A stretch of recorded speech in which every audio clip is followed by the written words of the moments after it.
ગુરુ બ્રહ્મા ગુરુ વિષ્ણુ ગુરુદેવો મહેશ્વરા ગુરુ સાક્ષાત પરબ્રહ્મા તસ્મૈ શ્રી ગુરુવે નમઃ.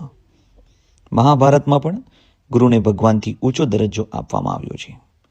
ગુરુ પૂર્ણિમા એ એક એવો દિવસ છે જે આપણા જીવનમાં ગુરુઓના યોગદાનને યાદ કરવા અને તેમનો આદર કરવાનો અવસર આપે છે. આપણા જીવનમાં સૌપ્રથમ સ્થાન માતાનું છે, જેણે આપણને આ પૃથ્વી પર જન્મ આપ્યો. પરંતુ આ પૃથ્વી પર કઈ રીતે ચાલવું, પડી જવાય તો ફરી વખત કઈ રીતે ઊભું થવું, એનું જ્ઞાન આપણને ગુરુ પાસેથી જ પ્રાપ્ત થાય છે.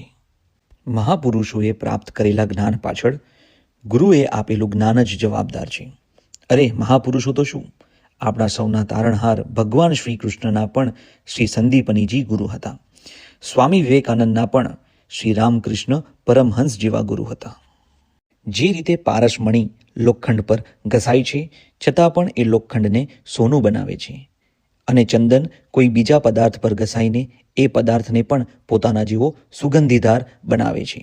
એ જ રીતે ગુરુ પણ પોતાના આશ્રિત શિષ્યને સાચું જ્ઞાન આપે છે અને ધ્યેય સુધી લઈ જાય છે, અને આપણા જીવનમાં જ્ઞાનરૂપી દીપક પ્રગટાવીને અજ્ઞાનરૂપી અંધકારનો નાશ કરે છે.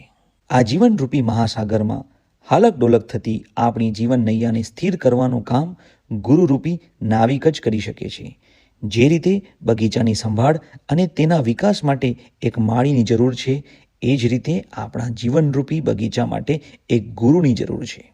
ગુરુ એ નથી કે જે કોલસાની ખાણમાંથી હીરો શોધી કાઢે છે, પણ ગુરુ તો એ છે કે જે કોલસાને પણ હીરો બનાવવાની તાકાત રાખે છે.